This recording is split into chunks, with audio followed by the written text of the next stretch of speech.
got a Marlin. This episode on Sailing Popao. I'm very nervous about this one. I've had a few run-ins on this bar in Sailboat, so. Salt, pepper and garlic powder.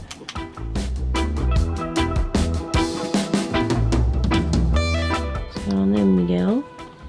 Just getting ready to go. Heading to Coffs today. Dreaded southerly, still blowing, but it's only like 4 knots. Hopefully it's not a bit of history repeating again. Well, if it blows up, we'll just turn around, look behind us and come back. Yeah. It's only a day trip, so it should be pretty easy. Be about 10 hours, 60 nautical miles we're looking at. So it's supposed to blow up a bit more from the northeast later in the Arvo. Yeah. Okay, so here we are in Yamba on the east coast of Australia. Just leaving today. Gonna come out of Yamba. We've got the East Australian current ripping downhill really strong at this 80 to 100 metre line. It's a bit weaker inside, so with the really light winds or even southerly so far, it'll be good to catch that current and just get a boost down. And then we'll just boost all the way down here like this, and then with the nor'easter, when it picks up, come into Coffs Harbour, which is about here.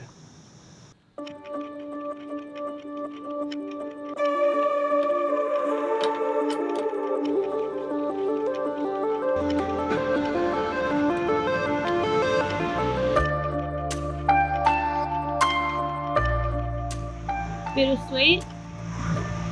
It's definitely bittersweet. So nice here. Yeah, we'll definitely spend some time on the way back up. Beautiful here. Hopefully that cloud will burn off and we'll have a beautiful sunny day of sailing. Just need some wind now.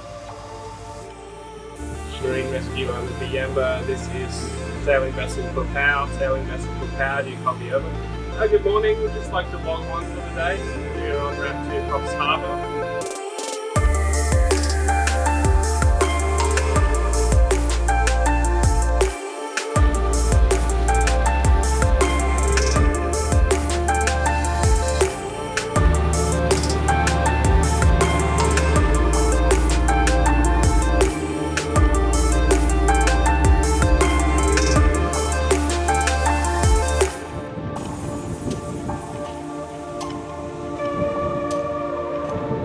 It was an absolutely magical day. The kind you dream of when you're out fishing or diving, but definitely not when you're trying to sail.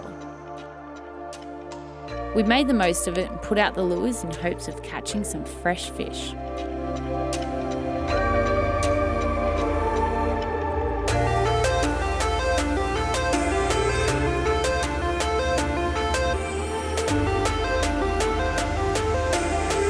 A few hours in and the reel started screaming. Oh, it's sick. It's the perfect size Marlin for us. Oh, that is so good. I'm going to turn the engines on. Woo! You understand? Look, he's going to jump. Oh, look, he's a tiny Yes! So cute. You don't understand how tasty marlin is, especially in that like sub 50 kilo range, but I've never seen one this small before. Let's let it go. Excited. No. This is the best eating fish we could hope for. But we just got marlin.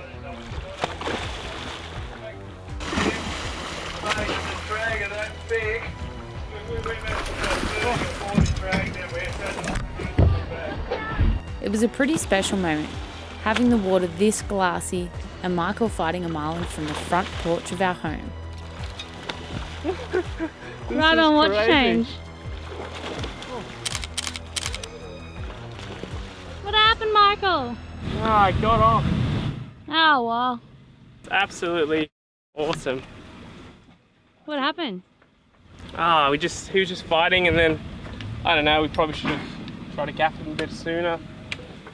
But anyway, hooked a little marlin, probably about 20 odd kilos. Perfect eating size. That was like the first decent fish we'd actually hooked on this boat. Unreal. That was, look at the conditions. I'm happy he got off. He was a little bit smaller than Sick. A couple more years on him, I'd be happy to take him. Oh. Welcome! Woohoo! Oh, they're big ones! Ah, they're massive dolphins! His tail's hitting the boat. That's crazy! Perfect speed, hey!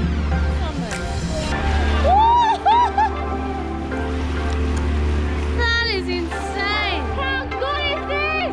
Woohoo! Their tails are actually hitting the hull of the boat. They gone?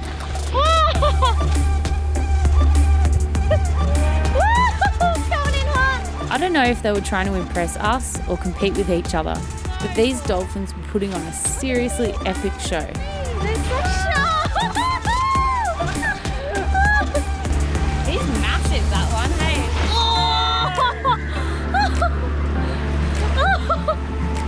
They probably know exactly every little thing. I'm not big, I can still jump! That was massive! That was like 3 meters! Definitely the best dolphin show yet. We've got another one coming.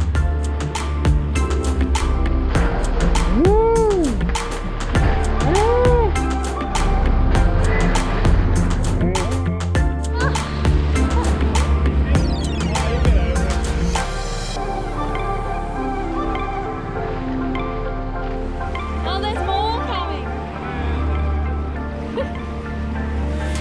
Ooh. Hey, get out of here!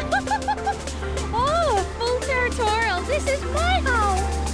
Only I almost scratched my back on it. That was insane. We haven't had a dolphin greeting like that. Like usually they come for 10 minutes and then they bail. But that was wicked. They're still here. That dolphin jumped so high out of the water. I've never seen that before. That was like 4 meter clearance, like insane. Absolutely mind blowing. Anyway, we're gonna put they're coming back. We've got to try and get this sail up so we can turn the engines off. How's the backdrop to putting the sail up? This dolphin's at the bow again.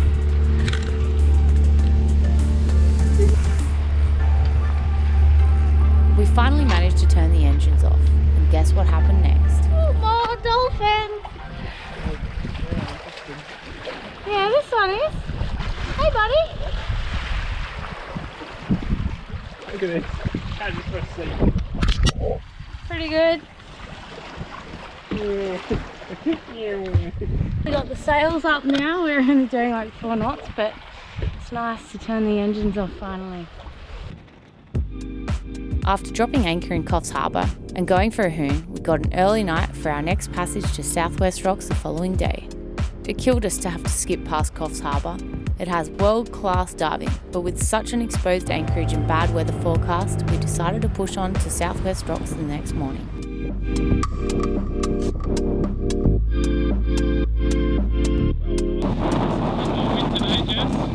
More wind. Hopefully we're not going to regret this. Oh, we should get there fast.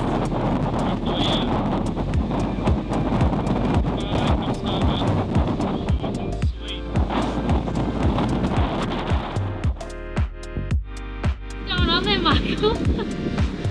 Just letting this rod out that Jesse set up. Bollocks. That Marlin I fought yesterday, the whole time, wasn't even through that runner. Good job. Good job. I'm a fisherman. No wonder you didn't land the Marlin. I knew you had no Didn't even idea. break. Well, perfect weather. 18 knots. We're doing 7 knots. We got the mainsail reefed just because we're expecting a little bit more wind later. So, yeah. Just perfect trolling speed for Michael to redeem himself, catch a Marlin.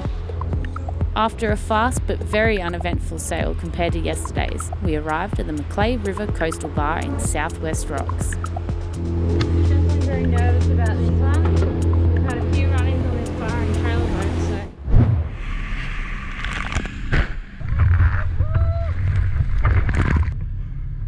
We've been across this bar enough times over the years to know just how bad it can be. But luckily, with a running tide and small swell, it was very well behaved.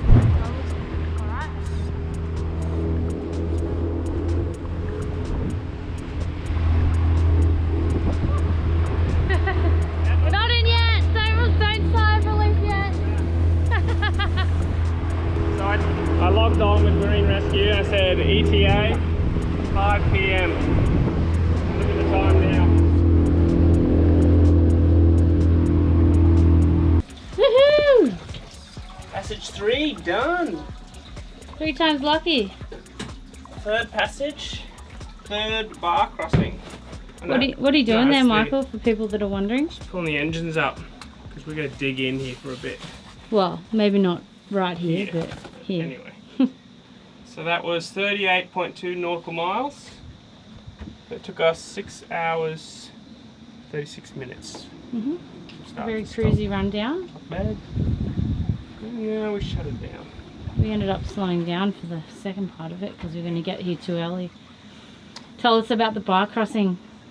Yeah, I've crossed that bar many times before in a fast little boat. And you'd just probably laugh at that bar today in one of those boats, but yeah, it's a little... We've had some scary moments on that bar. We had a bit of a swell coming in, and it was shallow. But we had a running tide. But yeah, we planned Which it with the helped. running tide, of course, and it was fine. And my mouth was dry, like when we first launched the boat that day. It was like a desert. Wow. But yeah, all good. Oh, good. All right. Toodles. We didn't film anything on the way down, I don't think. I edited, Michael drove, and We didn't film anything. not really. Nothing happened. No dolphins, no Marlin. Not like yesterday's sail. Yeah, that was full of excitement, wasn't it? I mean, we did a lot of sailing When today. you think but about it, yesterday that was pretty eventful. better to have a motorboat. Tomorrow's going to be a glass off, but we want to be here diving tomorrow. So. Yeah. The water was clear on the way in, which is good. I thought it'd be clear in the river, but Oh. well, can't have it all. What have we got going on here, Jess? Ooh, just a little bit of salt, pepper and garlic powder. On what? On some crayfish that we had left over from Queensland. Just wanted to get it out of the freezer really before it gets freezer burn. Just going to cook it up in a little bit of garlic butter. I've got garlic butter there already. I was going to do it on the barbecue but changed my mind. So yeah, just going to drop it in here. Get a little bit more. But the idea is not to burn the butter.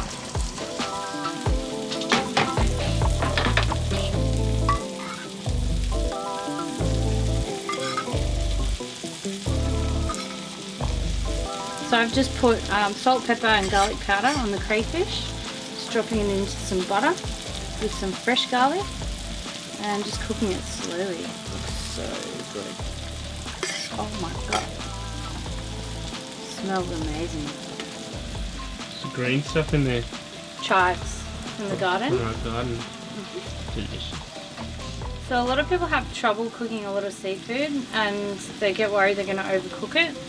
So whenever I cook fish or anything like this is really easy because you can see it cooking. So I usually wait for it to go white about halfway through. If you're finding it's burning, just turn it down and let it cook about halfway. And then once that's halfway, flip it over. The other side won't take as long. So it's looking pretty good at this stage. You can see there the whites start to come around the edge where you can see where it's changed colour. See how half of that's Yeah, cooked? it goes more opaque. And turn it over. And perfect. And you'll also, with a bit of experience, you'll be able to tell how cooked a bit of fish is. It's a bit hard with cray, but fish, you can tell just by pressing it usually that it's cooked. Just from the springiness, a bit like a steak. I just tip that butter with the chives and garlic on top, heat it up and serve it with lemon. Yum. How can you go wrong with this? Swimming in garlic butter. It's like garlic prawns, but better. Oh. Hot. Delicious. So good. Pretty good? Diet starts tomorrow. Join us next episode where we make the most of the clear water and head out for a spear. Might be time to get in the boat, hey? If you're new to the channel, be sure to give us a thumbs up, subscribe and turn on the notifications bell. A huge thank you to our patrons for your ongoing support.